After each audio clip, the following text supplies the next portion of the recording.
All right, hi everyone. Welcome to another Wolfram Language Design Review. We are continuing to look at calculus and algebra. We looked before at the very lovely functionality for symbolic tensors. I have to say I was thinking a little bit about all the string diagrams and plexes and things like this, and realizing that it's really a story of an enhancement to array dot, I think. If somebody wants to dispute that immediately, I'd be interested in that disputation. Is Jose here by any chance? He is not. Okay. All right. Well, then maybe there'll be nobody to dispute that. Maybe you could dispute it, if you know.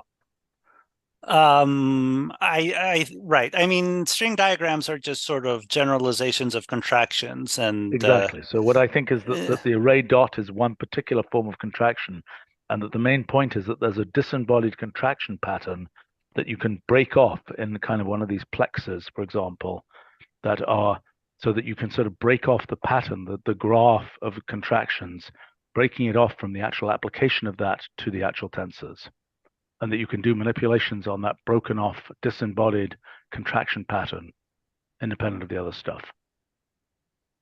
That's my impression. But anyway, okay, let's not discuss that here. Okay, so we talked before about stationary about these names, d-stationary values, d-stability conditions, right? Yeah. Do you like that name better? I think so. I mean, these stationary values sounds so pretty values nice to me. Yeah, so values means state, state values basically. Well, it's the values of x and y, which Yeah. is kind of which is exactly what dsolve values. Well, it's the state. Yeah. Right, but how does that relate to dsolve values? I mean, if dsolve, I would take dsolve values has nothing to do with it. Dsolve values will report without sort of named solution. Yeah, it'll just give a vector. Yeah. So in a sense that it's dsolve value. In a way, it's related, but it's not exactly the same. No, I think you need values. Yeah. No, wait a minute. No. Right. The problem is that there are multiple solutions, right? Okay, no matter. But the question here is, if I say solve values for, x squared plus 5x plus 1 equals 0 for x, I get that. Okay. Yeah, so in that sense, these values are they're basically an algebraic solve, really. Yeah. Right. You're solving the forcing function to 0, the state function to 0, right? No, well, yes, in the differential case, yes. So maybe it should just be stationary values. Well, we need the d. Why do we need the d? Because there's dsolve and rsolve. But dsolve and rsolve are different modeling languages. Recurrences and differential equations are different. We have rsolve. I understand, but I'm asking just in terms of the correspondence with solve values. Is it not? I see stationary values. That would mean something different. Sorry, that would mean something which we could also have, which is you've got an algebraic expression. Yes. An expression. What are its stationary values? By the way, that would be not an unreasonable function to have. Is that not correct? Yes, we've been thinking about it for some time, but I mean, it's not clear how shallow or deep we could make it. I mean, it's this question of implementation, how deep we could go with what people might expect. You mean a set, the derivative of function equals 0? Yeah, gradient that's what I mean. 0. Yeah. So I mean, in this case, it would say 0, 0. Yeah. I think that'd be a good thing. I think that's a nice thing. No, in this case, you would have a whole line to be the 0 values. You have 2 variables, 1 equation. Oh, yeah. You set the derivative to 0. They sometimes call critical values if that's maybe it will be. 0, 0. Wait a minute. Yeah, the gradient. The gradient is 0, 0. 0, 0 only. Yeah. Right. Given this possibility of a stationary values function like this, does that support or attack these stationary values? No. I think I think it's a nice name. Yeah. So Roger, you're agreeing that that's okay. That's okay. Yeah. Well, is it okay or is it good? I mean, I think I mean I think it's a different notion of stationary value. Oh well, no, it's related notion, I guess. it's well, yes and no. I mean, I would call this the equilibrium values. We discussed so that. we have a bunch of AKAs in there. Okay, they're also called fixed points in the R case. Right. Yes. In the R case, they are. Yeah. In the DE's case, I think they're almost universally called equilibrium values. I don't think so. No, I don't think so either. I think that's a name. I don't even know in dynamical systems theory that they're called that. I mean, they're called fixed points in dynamical systems theory. I have 8 textbooks on differential equations that will dispute that will counter you. It's very common to call these things in the undergraduate ODs the equilibrium values. I agree. Okay. But we don't have to either. But I'm not saying that's the only possible name. I'm just saying that is the first name that jumps out. Let's talk about the R case for a second, okay? Because you're saying that, in some sense, it's more like D fixed point values. But what about the R case? Is it any reasonable sense in which it's a stationary value in the R case? Yeah, it is. It stays stationary. If you what do you mean by that? I mean, read the definition if you go to the page or reference page. That f of n plus 1 equals it f. stays stationary. You start in a point, it stays in that point. Stationary. Okay, but usually stationary is the thing doesn't roll because its gradient is 0. What was it called? What was the function called before? R stationary point. Stationary point. But the non-rolling stationarity is not what we're talking about here because it's not a derivative type thing. I mean, it's a difference kind of thing. The difference is but I understand that, but it's not.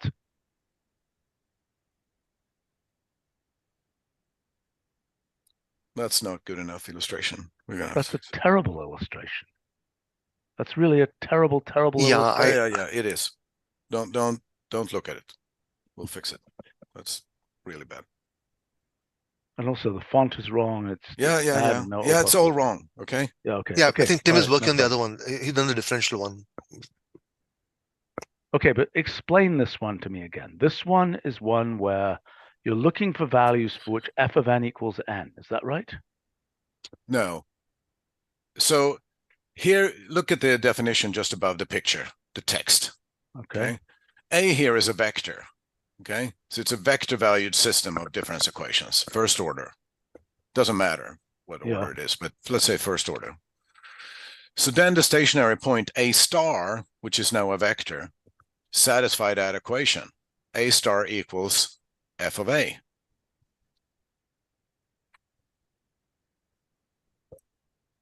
So it stays stationary at that point.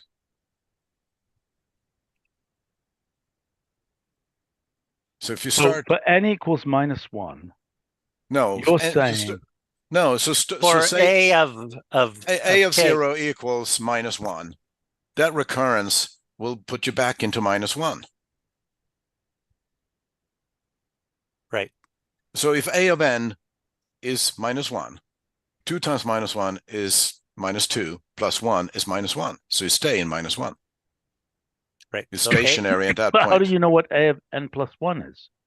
It says there. That's what the recurrence equation says. Right. Right. By definition, right there, it says A of n plus 1 is equal to 2A of n plus 0. So if your initial condition is A of 0 is -1, then for all k greater than 0, A of k is equal to -1.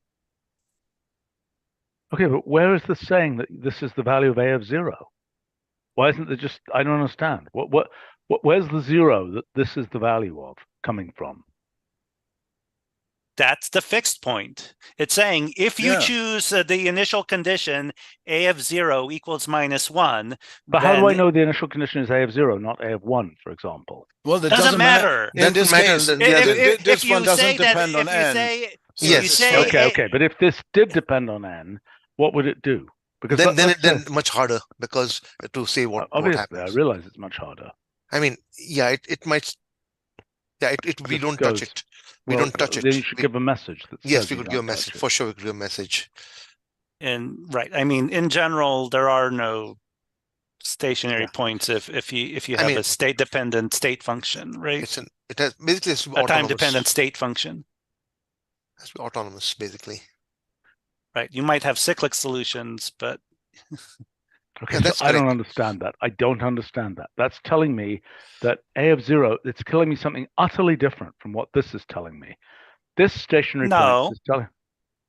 Yes, It's there are telling you two exactly the variables same. here. No, there are two variables here. Well, this one has two variables too, because you need two initial conditions. Exactly.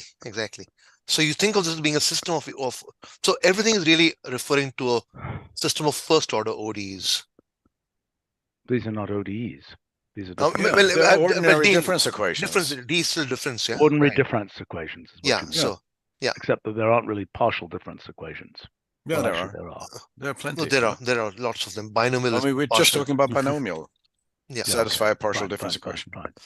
So I think over here, all that we're saying that really everything should be first order systems. But then we explain in the documentation that if you give a higher order OD, and it's explained the example as well, then what you get back are the initial conditions, which would give you the stationary behavior. Okay, so here, for example, there's a nonlinear ODE. Right. So And- does something like x prime prime of t equals x x of t and just Oh, what the hell happened here? Oh my God, what's what? right? here? You need three initial conditions. No, I realize that, but I don't know what in the values that I'm getting back. How on earth do I know what's x prime, and what's y? What's the ordering here? Because you don't want to focus on any particular initial point. Oh, that's explained as well in the document. I'm sure it's explained in the documentation, but I'm just not. But do you understand my point? I mean, Yes. how do I know which one is which? I mean, it's always going from so if you take a simpler case where you only have one fixed point, then it might be easier to understand what's happening. So No, no. The question is, how does he know within the tuple? Yeah. Which is x, which is x prime? I mean, I would assume in the first order case, it's in the order of the variables. Now, the Yes. question is, do the derivatives go at the end or do they go next to the variable Yeah, exactly. that they're associated with? Or or is it in some random order and I have to guess? I presume it's not that last one. But no, that's not. No. But I agree, it's not obvious which of the first two possibilities it is. No, because it's going to. I mean, if you convert into a system, then you're going to go x double prime first, that one, and then the next one. So it's just going to be that order then. Which order? Which The order? What order? Is it x prime, y prime, or is it something different? Yes, Is that the order? Exactly. Okay, but that's Yes. not obvious to me. Right. So I mean, the thing over here is that you also want to stay away from having any particular initial value in the answer. What do you mean? I mean, you don't want to say x of 0 and x prime 0 and all that. So you could do that, but it's just going to make it a little more cumbersome to. Well, I have to say that I think it should have sublists. Well, of course, that doesn't even help you. It doesn't even help you to have sublists because it's not obvious which one is which. Right. So the other alternative is that you actually give the variables in the answer. I think that's pretty silly. Yeah. I mean, how else would you indicate that, you have the particular dependence over there?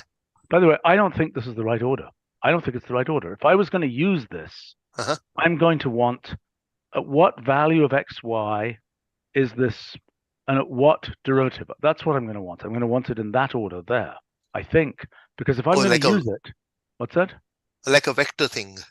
Yeah, if I'm going to use it, I want this vector and that vector. Right. So what about if they're different? Let's say the first one is x double prime and the second one is y triple prime.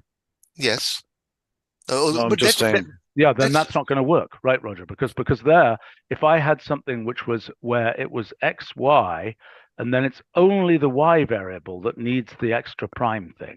Yes. Right. So I unless think what we do is we say something here that's like all or any, what would we say there? Indeterminate? What would we say? What would be the correct thing to say about I think it's the wrong thing, Stephen. I think that you should just have per variable, the derivatives you need. But actually, I realized there's something we haven't thought through here, which is if you have vector variables, like we do for dsolve and rsolve. Yeah.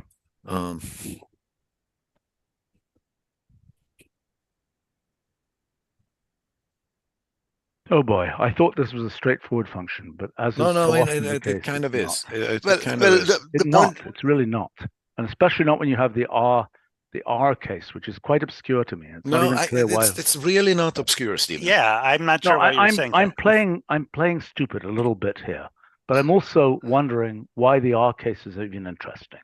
It's super interesting. Yes. Let's say that you design a numerical method, let's say an iterative method for equation solving. You want to make sure that it's stable. Okay, let's look at Newton's method. Or look at Yes, I look at the documentation, the Newton method over there. Yeah, I think it should be one. Where is it? In R stability for sure, probably also in R stationary points, but R stability will definitely have it. Under applications, I think one of them will have it, if not both. And also, let's say that you have a solver for differential equations. Then you want to be what's called astable, which means that when you apply it to a simple first order constant coefficient differential equation, the resulting thing is stable.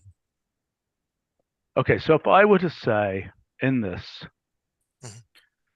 R stationary points, okay,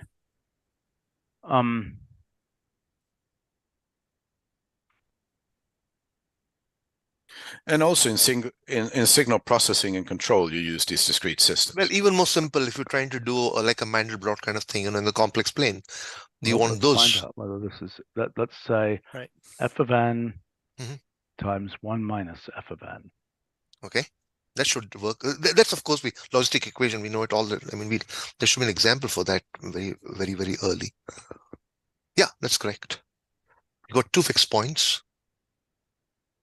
Okay, but in that case, yeah, your subless. Oh, I see. It's a single variable. That's right. That's fine. So okay, first order systems, whether for single equation more are no problem at all. It's unambiguous.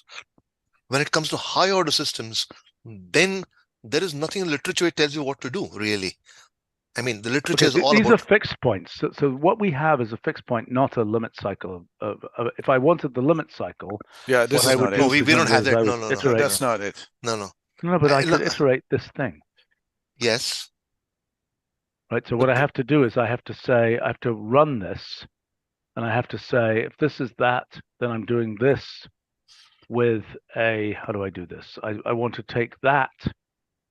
How do I iterate this? I mean, you kind of want it to be periodic. So you have a bigger system. You need to know what the period is. You have to solve for No. But I'm saying if I want f of n plus 2, if this is what f of n plus 1 is, what is f of n plus 2? How do I use my R functions to get that? How to run, basically fold it twice? Yes. I mean, actually, you can do nest. Okay. So just... Oh, yeah, right. So if I say nest f of hash 1 minus f of... No, that's wrong. No, it's right. Well... No, it's wrong. It's wrong because that's not the value. Oh, yeah, no, that... Is that right? Yes, it's right. I'm confusing myself because it's n, and I would expect x there. Right? So now I can say nest f of hash 1 minus f of hash. And I have some coefficient a here, ampersand, starting with some variable z 2 times. Okay, so now z needs to be replaced by f of n, I believe. No, z is replaced by n. Sorry, that's n. And then this thing here, right, this is correct. So now here I say that slash dot a goes to 4. And now I say R stationary points of that. This doesn't look right. Equals f of n plus 1, f of n plus 2 actually. There. F of n. Splatteroo. This doesn't look right. There's something wrong with the iteration. What's wrong? This is not. But you're asking it to solve a difference equation. I mean, that's not the problem that you had early on. It's I mean, it's the iterated difference equation. It is the difference equation that you get from iterating. yes, but then, so the problem now is that you don't have any notion of fixed point, do you? I mean, for this one, Yes, I you don't do. think. Is it because you replaced pi with a, or is the general case just that much more difficult than a concrete case? No, I can. In this case here, it's going to be easy. That's Easy. Oh, yeah, look, that's true. what this is, that's Yeah. the fixed point. This is the order 2 fixed point. This is, it goes from, whatever it is, wherever the fixed point is, 1. Yeah, but so one thing, these things where f is nested inside of itself. Oh, That's not. Well, I one wonder- problem is this thing, right? You've only defined this on half of the integers, right? I think So that's what?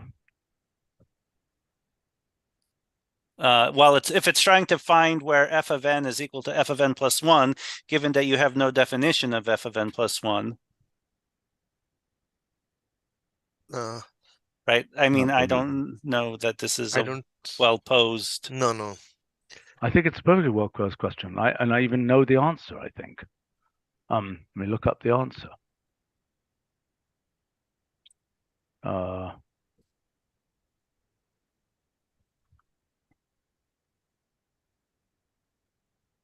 There's something off with it.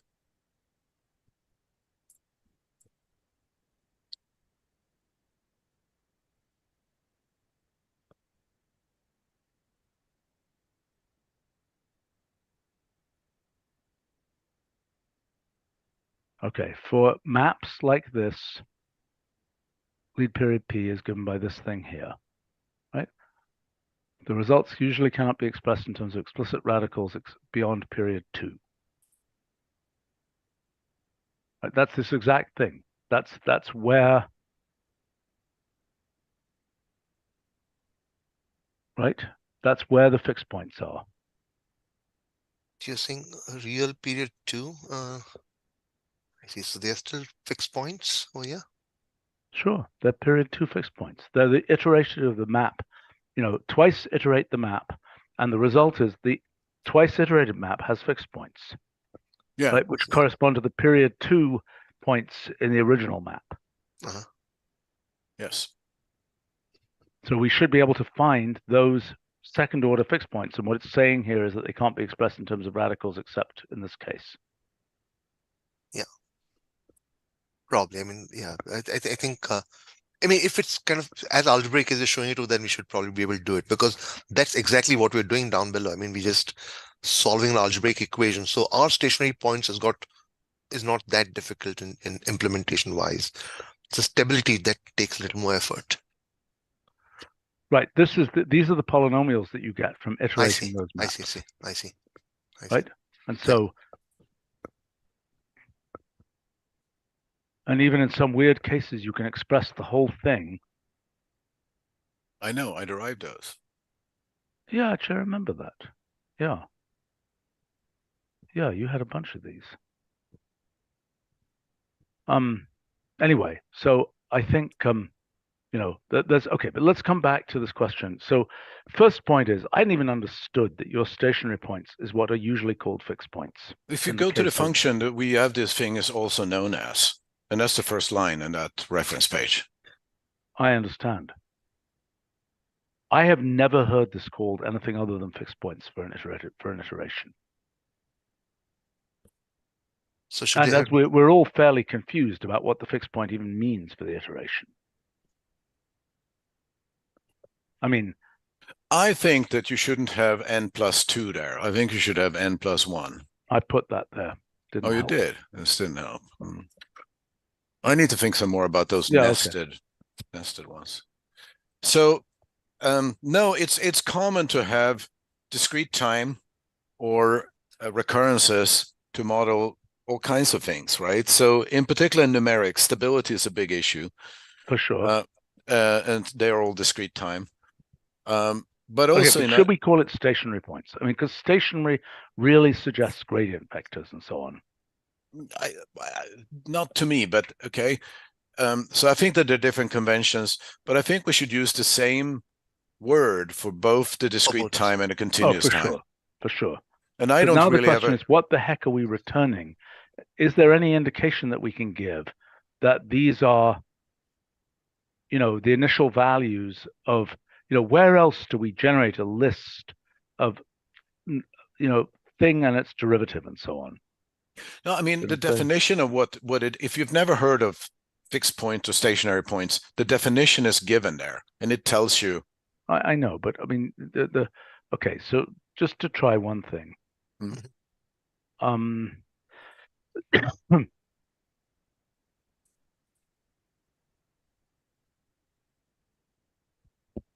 That crazy? Is it right? No, I think initial. So no, it's sort of.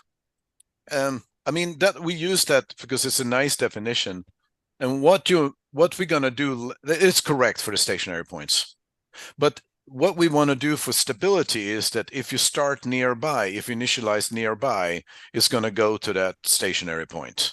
So what are we calling the stability thing? D-stability.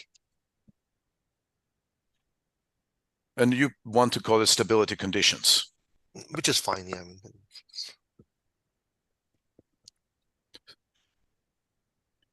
It tells you either it's true, it's stable, so it always goes there. There are no parameters. If there are parameters, it might give you conditions on those parameters for it to be stable. Okay, here's a question. Given D stationary values, how do you feed the result into anything to use it?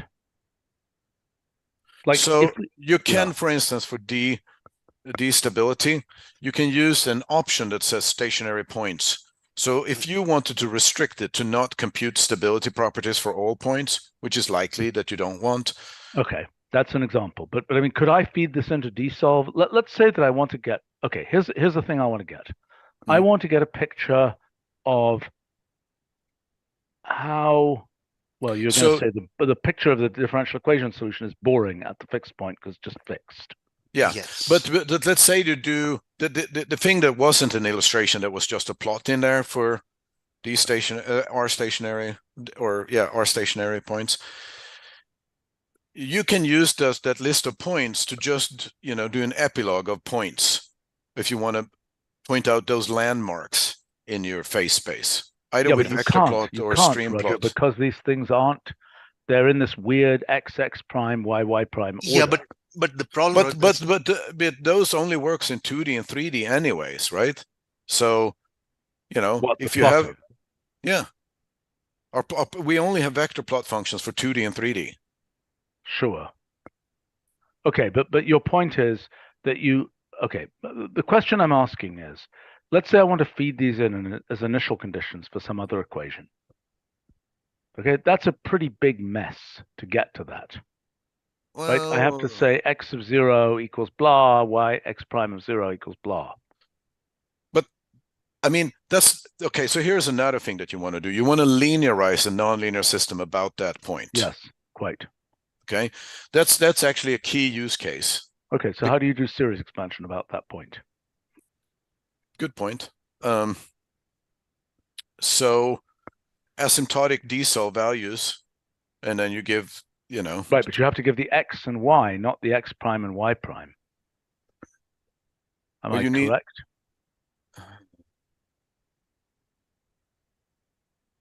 I mean, we could also not support the higher order systems. I mean, so all the literature even is about first order systems. This is why if you look at any book starting with Lifshitz or anyone, like 30 of them, no one talks about higher order system. They just reduce to first order system.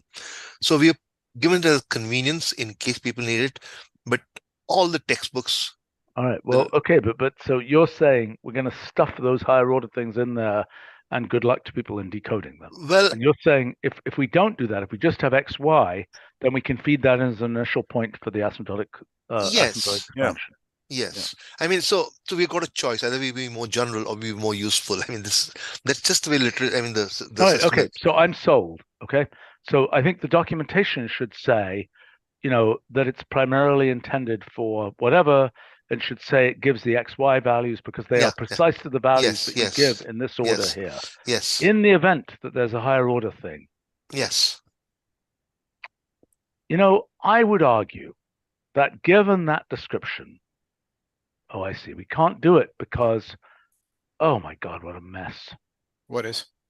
The fact that this case here, right, that we don't know what to fill in unless we fill in some kind of weird indeterminate here.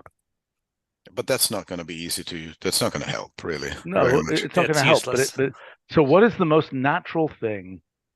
I think it is that if you have, let's say that you have a differential equation that's nth order, then you know that you're going to have n minus 1 points. So right? I think what we should do is the default case should be xy, and when there are derivatives, we should list them. We should put them in sublists. Yes, the structure is going to be different when the equation is different, but as you pointed out, the whole story is different when the equation is different. Yeah. Yes. I think that's less absurd. We can do that. I mean, we can do that because you might want to massage them anyway and get the sublist hint is probably better. Right. Yeah, I think so. Better. I think so. So we distinguish two cases: the first order case and yes, and we say for first order equations it's this. For higher order equations, it's that. Yeah, for any variable that's higher order than 1, it's going to be a sublist. Yeah. Okay. Place. No, I think that also clarifies it for us. Yeah, sure. Right, and I mean, in the case where it's mixed, it could be x, comma, y prime. It could be ragged list, basically. Exactly. Yes. Yeah. Which is a bit exotic, but what you're getting is exotic. No, okay, but let's talk about the name for a second. Sure. Okay. Okay, stationary values. This is values of the dependent variable, right? Yes. Is that what we expect if it was called? So desolve values, again, gives values of the dependent variable, correct? Yes. Yes. As functions over time. But the actual values are the dependent variables. Okay, so if I say x prime, x of t comma t. Oh, it doesn't matter which way I have it. Yeah. That's let's fine. do the x of t case. Yeah. So that is x. Indeed. As it depends on t. Now,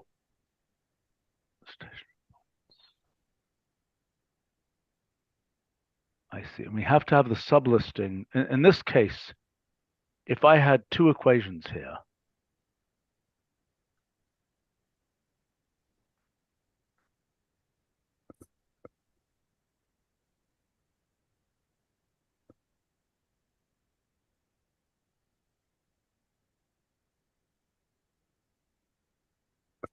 okay, and it's not a plural. It's not values. It's value.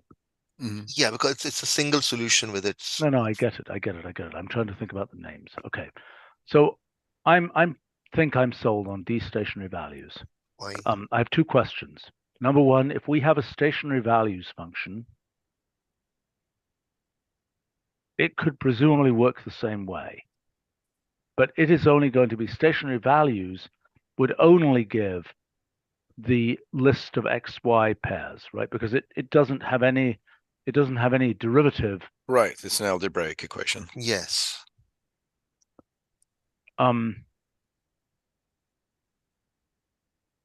Algebraic system of equations. Right. Okay. So, look, are you really convinced that people will understand this thing in the recurrence equation case? Yes. Yes. In fact, there are books and books with the recurrence case discussed in great detail. What do they call it? They usually call them they call them fixed points. I should admit, yeah. That's mostly. Right.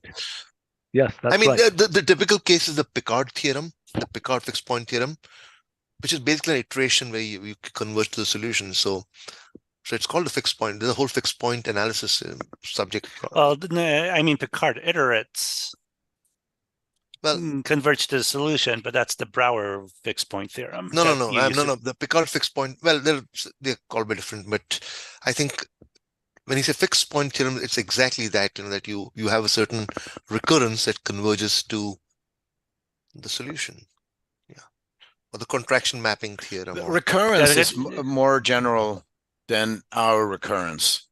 So you can have all kinds of objects that recur. There can be, topological objects coming in and out of them. They can be very exotic creaturoids. How does this relate? With the recurrences, our random process stuff is also recurrences. Well, random process can be both differential equations and difference equations. Right, but in terms of design, is there some aspect of this that dovetails with that? Stability analysis you actually use for random processes because one of the things you want to figure out is how the covariance function, which is how different values, differently shifted, depend on each other. And so a random process is called weakly stationary if that covariance function is stable, is stable in the sense of stability that we have here. What the heck is this? Oh, that's stationary values there. Yeah. Stability. So once you compute that function, thing, you basically have a recurrence, and you can actually call this thing to see. I guess I'm sold. I guess whether that process is weakly stationary or not. Right. Well, I like the fact that the word is stationary. See what I'm saying? Oh yeah, I didn't even think of that. But yeah, that's right. But is that the stationarity of a recurrence of a process defined that way? So does that flow through correctly to our stationary values? I think so, because if the two examples of the Markov process and the queues with the stationary behave is exactly that. Yes. But so when you call it a stationary process, I just want to make sure. I thought a stationary process was one where the parameters of the process do not change.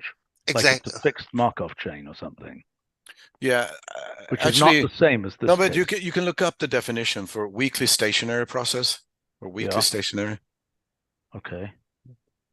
But we have the exact definition. We have the random process definition of weakly stationary exactly there. Where?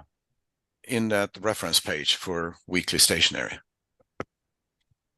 We have a function called weakly stationary? Yes. Q or just weakly stationary? I think weakly stationary because we want to give parameter condition and Q's. Weak stationarity. Okay, close. Weak stationarity. Yeah. Why is this taking forever to open? Okay. So the interesting thing, so those AR processes, for instance, they are recurrences. Okay. And this is basically the stability conditions. And if you compute the covariance function, what you will find that also satisfy a deterministic recurrence equation. And now we can analyze stability for that. And that's exactly the stability that we analyze to the left. Okay, but weak stationarity for this process. It just means that, okay? Weak stationarity, if its mean functions is independent of time and the covariance functions is independent of time translation. Yeah, I get it. Okay. And yeah. But so is that consistent then with calling it R stationary values? Yes. Can you sell that? Can you convince me of that? Why? Because here we look at the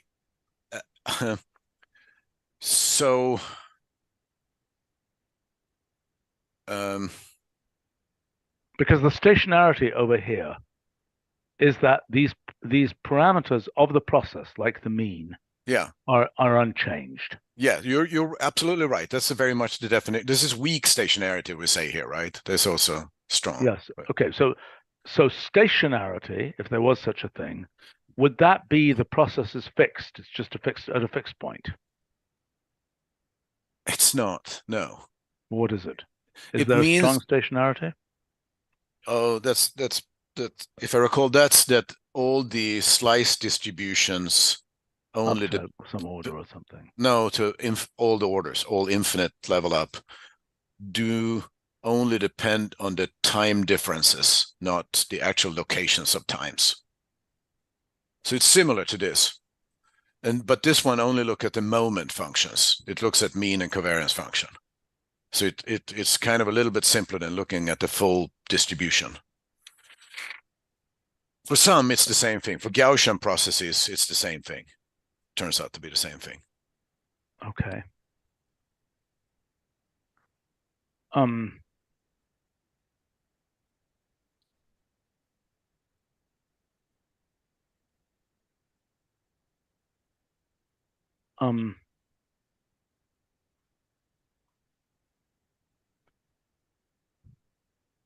mean, if it's just a name, I mean, if we use the same for R and D cases, I think it would be really good.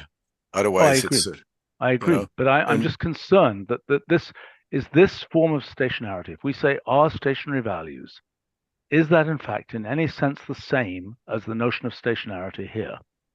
I don't think it is. I think the random process is a bit more general, where certain things like the mean system size, for example, is predictable when you are at stationarity. It's not when it's transient, you know. I mean, so I think but this is that the value is constant. Yes, it's a much kind of sharp, much stronger than that stationarity in some sense. Yeah. But if there was this kind of stationarity, then the weak stationarity is absolutely guaranteed. Yes. If the thing was just sitting there, yes, as dead as a whatever. Yes. Yeah, I mean, so in the case where we actually have like in the case of stochastic differential equation and stochastic difference equations, that covariance function is going to be either another recurrence, satisfy another recurrence equation, or satisfy another differential equation. And part of what we do is to analyze the stability of those difference and differential equations in order to make this function work. Do you know what I'm saying? In order to answer the question. Sorry, I spaced for a second. In order to answer the weak stationarity question, you're saying we have to call these things over here? We use stability analysis underneath. Which is the same thing as this. Yeah, so we do here. We are more general here. The only thing we have in stochastic are basically linear, but here we allow for nonlinear. So we've got to find the stationary points. For linear, only 0 is a stationary point. Only the origin is a stationary point. Okay, I've got another proposal. How would you feel about D fixed values and R fixed values? Is that crazy? I think those are fine as well. But then you wouldn't like fixed points, right? Because fixed point is a term that people understand. Oh, I know. So why is values? I mean, because that's what it is. Okay, that's fine. It's not points. Problem. It's not a point. When you have X prime, there's no point there. Yeah, I agree. Yeah. Well, there is a point. It's a point in the phase space. Exactly. It's always phase space. space. It's always phase space. Yeah. That you think about. Okay, but do you think that D fixed values is comprehensible? That we say it's the fixed points. It feels a little bit of a stretch. I think D fixed points is. I mean, if you that is function we can be proud of that name, because we're now meeting the audience that would use it. Okay, D fixed points you're suggesting. And R fixed points. People will understand it right away. Itai, do you agree, or Roger? Yes. Yeah, can work.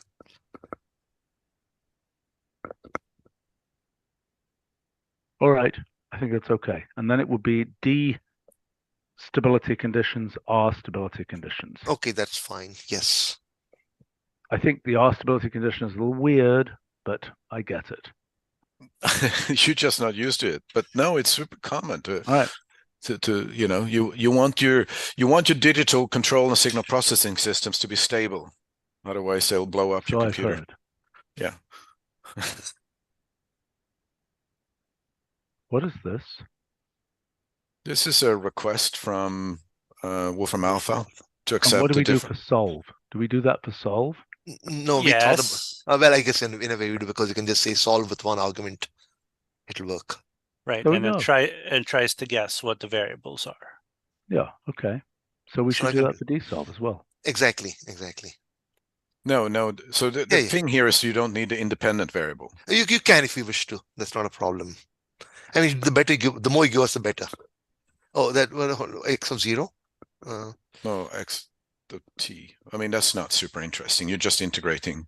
I know. But I mean, whatever. Yeah. I mean, that's fine. So we try and say what we calculated over here.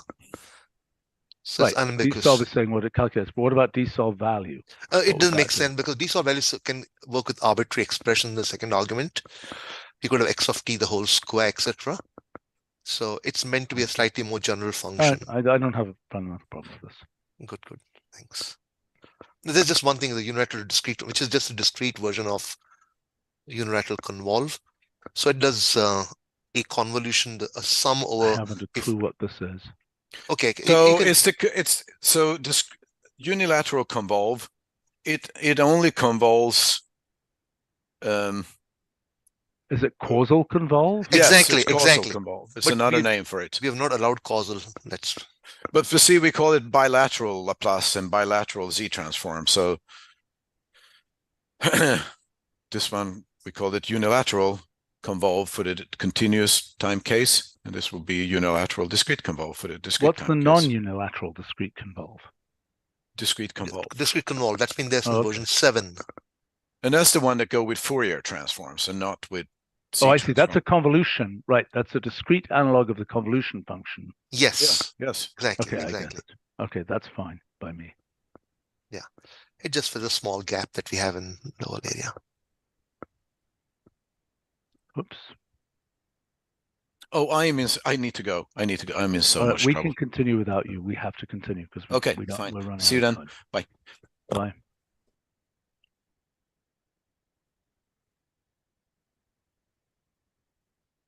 What's this? Oh, there's lots of requests for special series coefficient from Eric and people like that. Eric Weinstein and Bill Gossman. Okay. We covered about 40 or something of that sort. Just some very special cases which they pointed out to us. Did you fix those asymptotic things that I found? Yes, I mean, I've got it in branch, but I've not sort of merged, that's all. Yeah. But it'll be then 14.1. The discrete and the even and the odd, right? Is that what you wanted? Yes, that was one of the things. But I mean, Yeah. I look, every time I've tried to use asymptotic, it hasn't worked for me. Yeah, I think the issue is that the discrete and continuous cases are a bit different, and we don't recognize these like the Bell functions, Bell Yes. polynomials and things. I Yes. mean, that was one case that I ran into. Yes. So it should get done for 14.1. I'll again make a note. Okay. Yeah. So equation solving is just the max roots. Adam we will say more, but the max roots for the solve case we had for n solve. And how does it pick which ones are its favorites? Adam? Oh, it just generates it really depends on the system. So the ones that it finds first using whatever algorithm it uses for the particle type of equation. Well, but how does nsolve decide on the max roots, on which ones are its favorites, so to speak? It's also the first ones that it finds. I see. Okay, so it's basically totally random. Which ones you can't readily predict? No. Fine. I mean, I'm not surprised. Okay. This is just part of the array algebra, just part of the array stuff that we looked at early on, that we allow these. This you already looked at. Is this basically your request from early on? Yes. Which is done. I mean, this has been merged some time ago. So the point here was we're not allowing a unary NAND which compresses to nothing, right? Right. But why doesn't that auto simplify? Well, because then we would get not. Okay, so we're not auto simplifying that. No. But if we say Boolean minimize of that, then we get not. Okay, good stuff. Looks good. And that's the almost last thing where this has been requested by again Wolfram Alpha people, other people that Don't try and squiggle too quickly here. Yeah, sure. That just hold on. Okay. Yeah. Right. Sure. So this is the analog of log 10, for example. right. So, I think I wasn't heavily involved in this other than helping with the typesetting. I think early on there was a notion to call this, sine degrees, and I guess that just felt very long. So people went with sine d. I don't know if there was a better argument than that for why we went with just d instead of degree or degrees. What is the use case really? A few things. One is that we want to do a pre-calculus course. That's okay, one thing. But nobody types SIND. No Right. pre-calculus course knows about SIND. I mean, so historically, honestly, we should have called SIND should have worked on degrees. I don't think so. No, well, you don't think so because the point is we're catering to a certain audience. I have no problem. Okay, but if you ask any high school or sine, whatever, then they don't have two notions of sine. So we could give it another name. I have no problem if you want to give it a different name. Right. I mean, I guess I'm a little confused by why we need this, right? Because they could just type in sine of x degrees. Yes. And then they would, right? They could use the little degree symbol even. But then when you try to do stuff with it, like, you want to solve an equation, then, so we got very deep support for the stuff in around 35, 40 functions, algebra and calculus. Thanks, Adam. So we have actually done the work to make this into a real special function which does everything that one would expect it to do. It's deeply integrated. So you can do anything you like with it and it'll do the right thing. This we have lacked for many of our special function reasons, that we have been kind of shallow and incomplete. Well, so how is so here's a question given our intended audience. How is this handled on a TI-81? It's been so long since I've used one. I don't remember. There's a little switch that you switch between degrees and radian. Exactly. Yes. Yeah. It's a global variable. Yes. I see. Yes. So surprisingly, I know this may not be a reason for it, but every other system like ours, including the Boost library, they all have these. The argument that everybody else has made a mistake is never an argument that works with me. I understand, but I think that if it were just I don't care. I mean, look, the fact is, having these functions, like having log 10 and so on, makes sense. Yes. The question is, what should their names be? Right. Okay? So I'd preferred at least to separate the D into a capital. But if you want to make it go further and say arcsine degrees, listen to how it will be used, and we don't have the right people here to discuss this. Okay, this is going to get used in elementary courses. Yes. Okay, and some kid is going to think that the function is called tand. And that's bad. That's a bad result.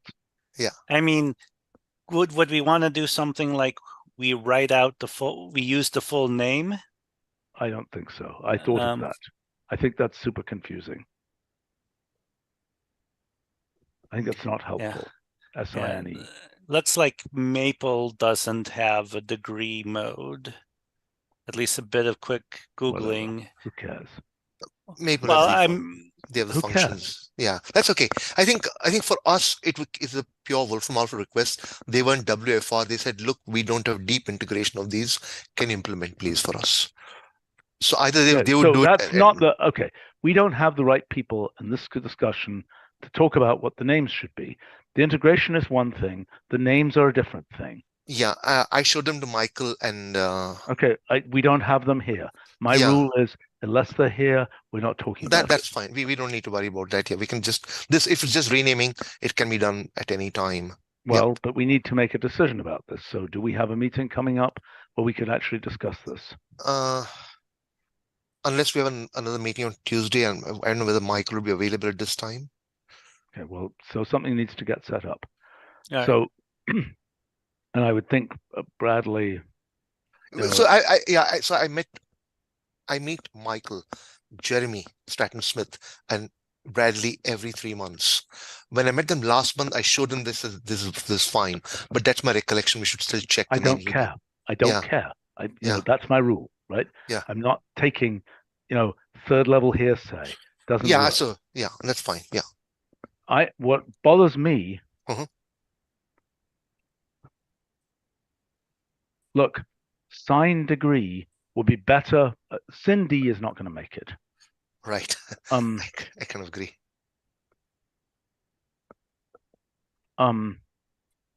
Is it sign degree or sign degrees? It's a good question as well. I would prefer degrees if we did. It's just wrong to say degree, I think.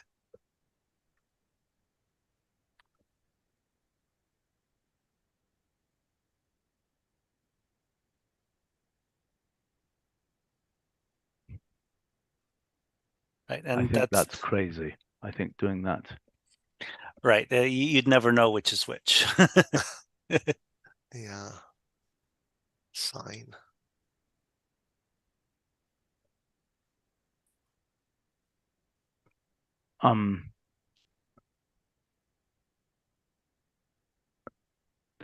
My suggestion is sign degrees. That's a beautiful name. I really like it. Okay, so I have no problem with that one. And just for the record, I've taught more at high school than anyone that's run for 10 years of full. So I think sign I degree know would you be... taught high school. Yes, yes, yeah. yes. I know you have. So I've actual taught, experience. So I think if someone saw sign degree, they would know it's a degrees function. Yeah. Yeah. So that looks like a good name. Right. Why don't you check it with Michael? Okay. And those guys, and put me on an email chain that involves some